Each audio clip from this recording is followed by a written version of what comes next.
Everyone has that beloved story of how they got into their absolute favorite piece of media. Be that a Mario game, a favorite legendary television show, or for a lot of us, Sly Cooper. Happy Slytember, everybody, and in this video, I'm going to be talking about the origin story of how I got into the Sly series. We're going to need to rewind time, not as far as you might think. I actually need to double check that date. It's December 4th, 2018. I'm 19, about to turn 20, and I'm in college, sophomore year. Honestly, a bit of a wild sophomore year. That's a topic for not now. And someone who I've been following for many years on YouTube, whose channel is unfortunately dead now, JoJo2000, released a playthrough for Sly 2 Band of Thieves. He was redoing it, or I guess I should say he was recording it because he wanted to share a legendary piece from his childhood with everybody.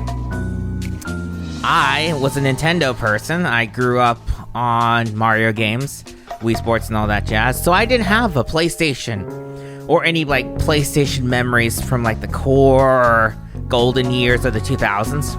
So this was my first exposure to Sly. Now, he played the game on a PS emulator, so there was a lot of lag and just general brokenness about how the videos ran, and they, in some places, are definitely rough, for lack of a better word. And yet, I fell head over heels in love with the game. I was waited on bated breath for a new episode to come out so I could keep watching the game. And it was amazing.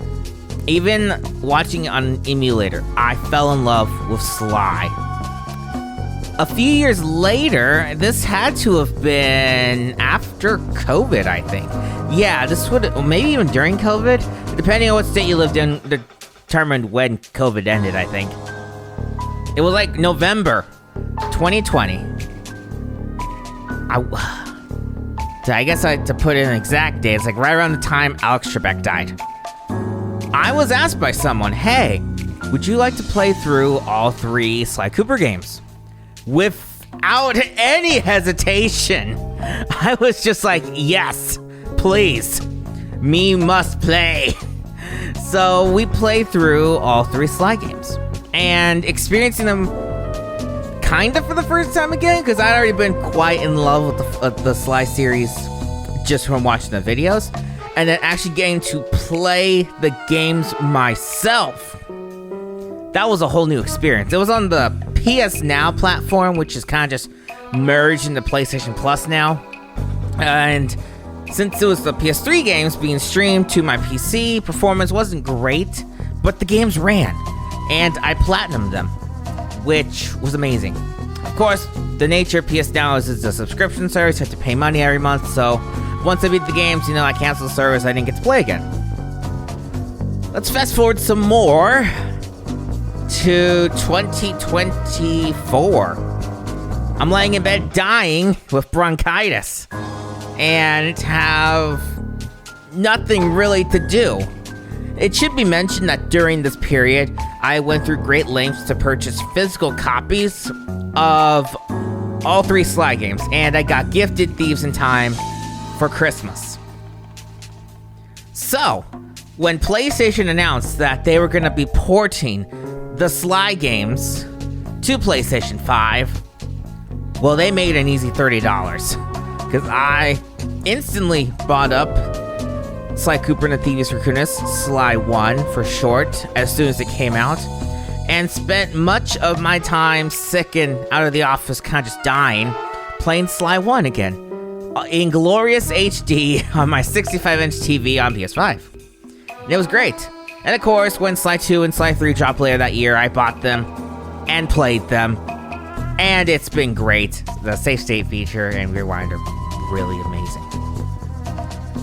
I wouldn't know really where the jump went from a casual Sly fan to hardcore. because there was a jump somewhere in there. I'd have to think a bit harder to figure out when that jump was. Because I went from just wanting to have physical copies of the games to wanting collectibles. Wanting to own Sly Cooper merchandise. And so as of now, my collection includes all 4 games, physical copies, the Sly Cooper Funko Pop, the Sly Cooper plush that came out... I honestly don't remember. A Sly Cooper Utes figurine that came out last year. A Sly Cooper themed mouse pad that I ordered off of, I believe it was Etsy. Got 2 by mistake because the first one I ordered was too big, and then I ordered the second regular one, and instead of wasting the big one, I was like, okay, you're just a pad that I keep on my nightstand and just hold stuff on top. I think that is it. Well, okay. No, not quite. I also have a Sly Cooper themed wallpaper on my iPhone. That's, ever since I discovered it, it's not changed. It's always just Sly. You may have even heard me taking a screenshot in the background to use as an overlay in this video later. I forget how sensitive this mic is. So, that's how I was just introduced to Sly via a Let's Play on a PlayStation emulator. And then eventually played through the games with a friend on PS Now. And then playing through the games again when I owned them on physical. Or I should say PS5 digital version. Whatever. And then just being like this big super fan of the Sly series. Admittedly, I think there are people who are bigger super fans than me. I've seen some crazy stuff just on Reddit that's like, wow. I could only dream of acquiring that level of fandom. So that's my story. That's how I got into Sly. Once again, happy Sly-tember. Let the Thievius celebration roll on.